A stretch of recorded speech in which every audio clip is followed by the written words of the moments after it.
What has caused this concept of personhood to suddenly, it's a little bit like a yellow Volkswagen politically. You don't see one, then you see one every day, you know? Personhood was not something that was widely discussed in politics, and then now it seems like you can't go a day without hearing something about personhood.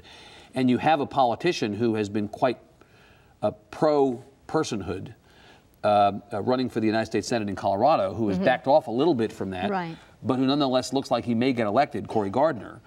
What is this concept of personhood, and how does it relate to this topic of reproductive rights? The concept of personhood is that certain religions, the Catholic Church, for example, and increasingly evangelical fundamentalist churches, as they ally with the Catholic Church around these issues, that they believe, yes, it's a baby, it's a person just like the audience here, you or me, from the moment of fertilization, not even implantation. Now, never mind the tremendous numbers of fertilized eggs never implant, so that's like some big carnage taking place that nobody cares about or even knows about.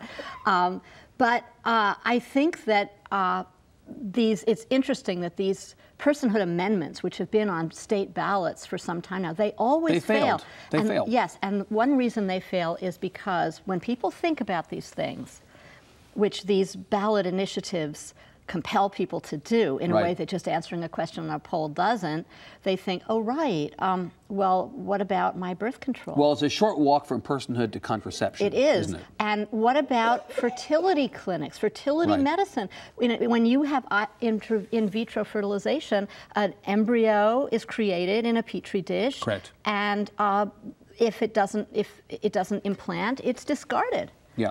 So why is that okay? But once it's in the woman, oh, it's a baby. You know, it's like, and that's another place where you see this is really all about women and sex.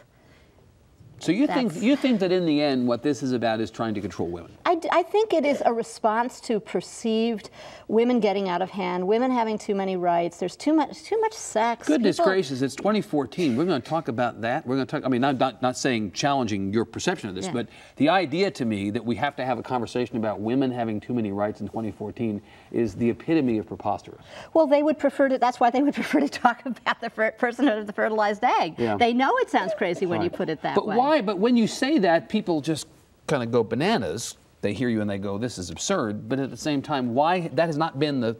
That really has not been a successful argument thus far. No, but if you look at the places, this is really interesting. If you look at the states that have the most restrictions on abortions, there's really a one-to-one correlation with the states where the status of women is lowest. They're the fewest women in the state legislature, the biggest pay gap, the least is done for the health of women and children. There's the least It's a larger issue than just reproductive rights. Yeah, but what I'm saying is it all goes together with a certain way of seeing the role of women in society.